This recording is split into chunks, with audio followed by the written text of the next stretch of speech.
Okay, welcome to the Daily Outlook. So from next week on, I'm going to be releasing 2 videos. So I've been chatting to a few members, and they feel that they get more from it if I put 2 videos out a day from the Daily Outlooks for the monthly membership, and try and get on top of the trade ideas. But the last 2 weeks have been in the market quite dead. So if you know me and know my trading, I do not try and force trades just for the sake of it. I mean, if we look at the price action over the last 2 weeks, it's just been consolidating. So I'm not really going to try and force trades out if the markets are dead like this. And it's dead like this because after big weeks, big movement weeks like this, we just go into a consolidation period for a while where not much has happened. And this is where traders usually give back all the profits that they made a couple of weeks ago by trying to trade this nonsense. So not going to force trades. That's not the way I trade.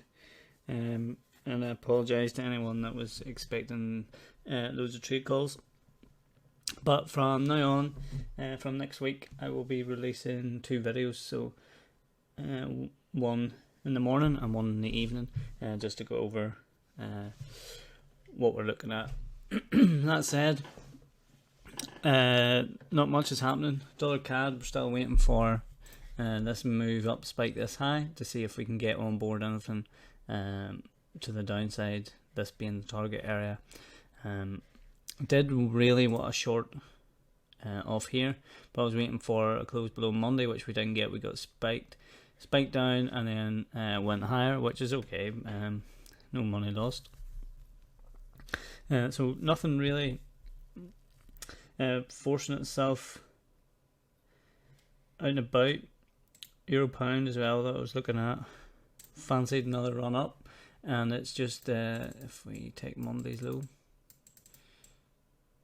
Just took Monday's low and trade it off. I'd still be wary of this pair.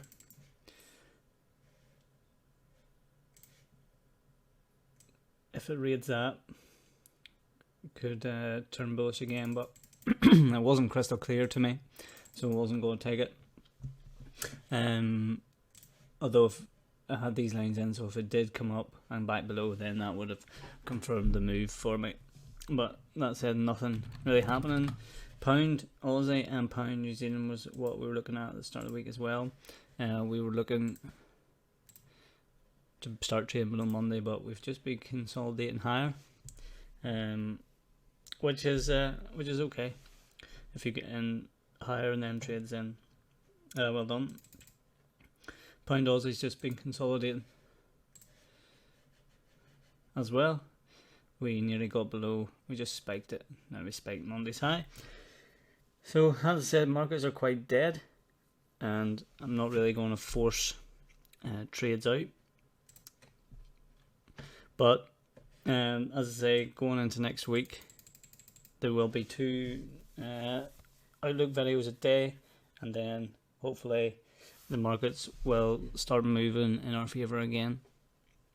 And if you want me to go over any pairs, then we can. But just looking at the price action on these pairs on the last few weeks, it would be hard to make money on them, and you'd only be guessing. And sort of gambling with money. But I'm going to go over the majors here, break them down from higher time frames, and see if we are looking at moves in the future, where they're going to come from. So we'll start off with Kiwi, and we'll go to a monthly chart.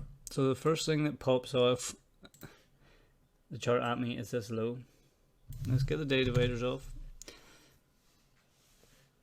Now, if you go to my videos, you'll know I like to trade reversals at key highs and key lows. I'll just mark some out here for an example if you haven't got to them videos yet.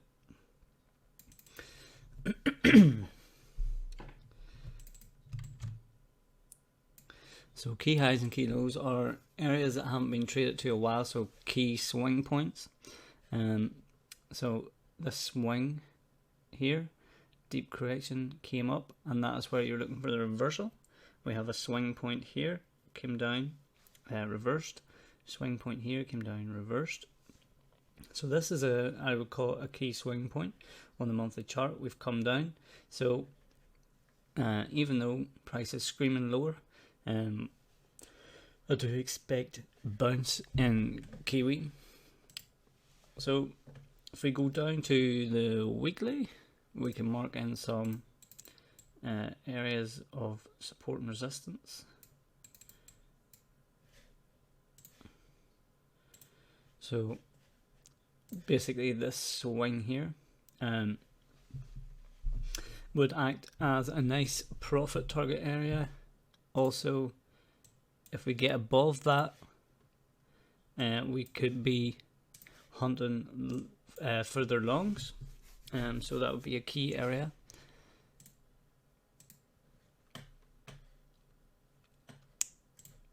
Now, how would I get involved with these trades to the upside? So once we've taken that key monthly low, I'm looking at Monday's range. So if I have a bias for to be bullish, I'm looking for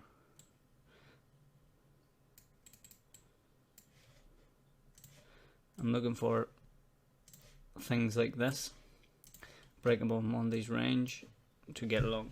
So this week has just been about sitting on your hands because we've just been consolidating, and I don't take trades on Friday. So looking at this, it would be more aimed towards next week, but I'm just still going to show you how to break down my charts. We'll go on to dollar CAD. I'll clear this off.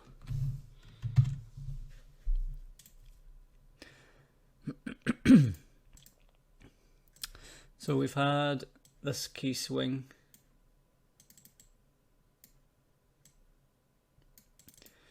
Key swing took here. We also have support and resistance here.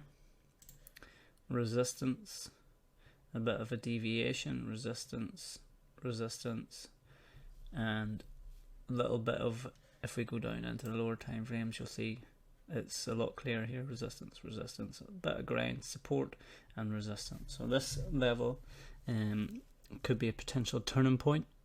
We also have price looking quite wicky here, so failed to close above this.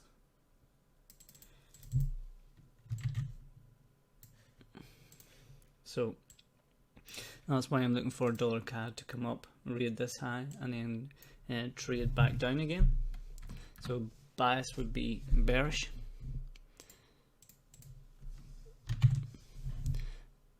But for people asking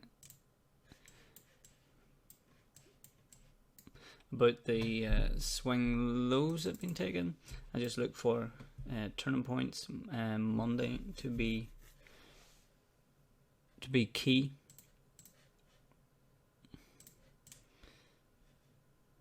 So when we take the monthly swing point, we don't get a break above Monday. We get a break above Monday and back down. So that would be a failed trade. And this is what happens when we take swing points and it consolidates for a week, just exactly what we're seeing now. So a couple of weeks of consolidation before the move. This one would be quite unlucky.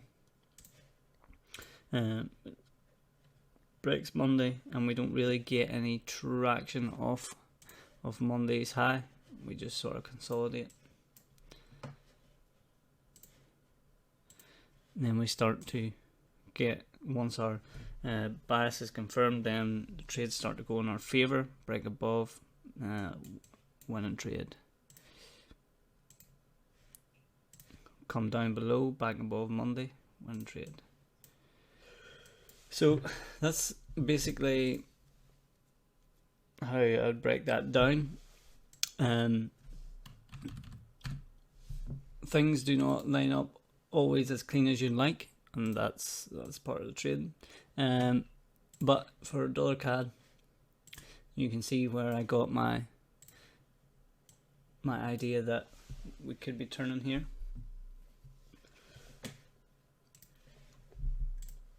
Aussie, it's the same as Kiwi. We've took out a monthly swing point.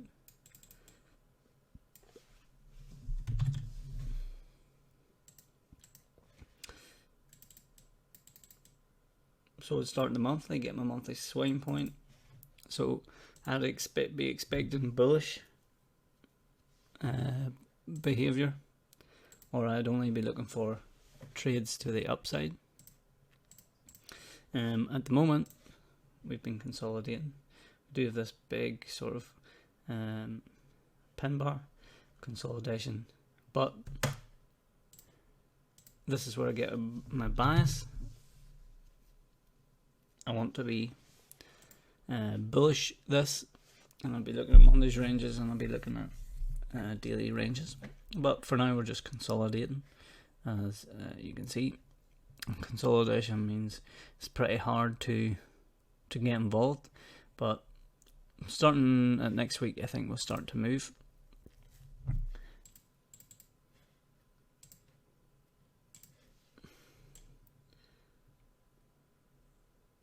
And what I prefer, and what I like to see is Monday's range. We get a read below Monday's range before going in the direction that we want to go in. So rather than, say, popping up straight away without Monday's low being taken, I prefer to see something like this: low taken, back above, before going higher, and that keeps you out of trouble, because they will have no need to run price back down below Monday's low again if it's already been taken, and if we're bullish.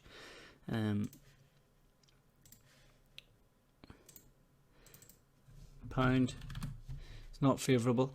It hasn't really took out any swing point, but it is at an area where we've bounced before.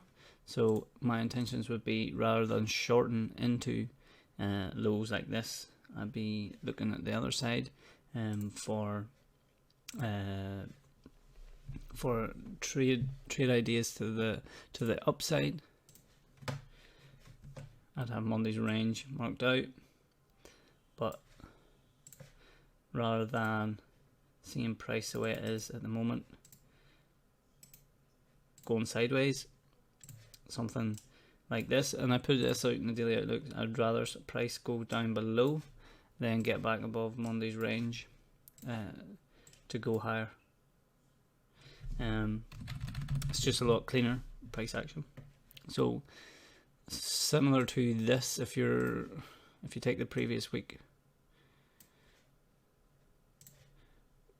get above Monday's high, but if you're selling, you want to be selling Monday's low, and it shouldn't get back above there for the week. Euro USD has been quite awful as well. Nothing really on the monthly giving me anything. Did have huge support and resistance around this level, but it's not been very if you even looking at the weekly chart, it's terrible price action. But we can still put levels in. You can see support area here and here, down below it, back above here. So if this was to hold, we would sort of need to see next week how Monday's range plays out, and see if this holds. But as for now, yeah, there's nothing tradable, and this is how I do it. So I'm just giving you an insight into how I break it down from the monthly, and then using the ranges to get involved, and why there's been no real trading opportunities. I'll go over dollar yen, and then that'll do it. From next week on, we will be doing 2 videos per day, and if you have any pairs that you want me to go over, I'll be more than glad to go over them with you. But I always start off in the monthly and work my way down, put in some levels. Basic SNR, support, we've come down, hit it again, support, resistance over here. We'll go down into the weekly and try and figure out close levels. So if we were looking to get long this of monthly support, we have support and resistance here on the weekly. If you want to get long that, then you can basically use the support and resistance there. But I would also have these levels here that would become more attractive to me. So if we came down and rated these lows, that would change my bias to bullish, because I'll be looking for a reversal, because I look for reversal at key highs, and then just use old levels to get in, or use Monday's levels to guide and assist me. So even though we've got above Monday's range like that, we sat above it and now trading higher. Still not a trade I would have taken. I want it to go lower first and then get back involved. So hopefully this has been a little bit of an insight on how I break it down using different levels. I'm going to go into more detail in the daily outlooks, bringing it down from the monthly levels and where I came from for you guys. But I just want to apologise, because over the last 2 weeks or so, price action has been terrible, and I don't really like forcing trades out. I don't like getting people into trades, just for the sake of it. I want to try and make profitable traders, and seeing these things for yourself. So I'll give a little update tomorrow. I doubt I'll be opening any trades tomorrow, but I can go over some things. If you want to ask me any questions, I can go over them. And then as for mechanical trades, we will be closing out the mechanical trades that we're in.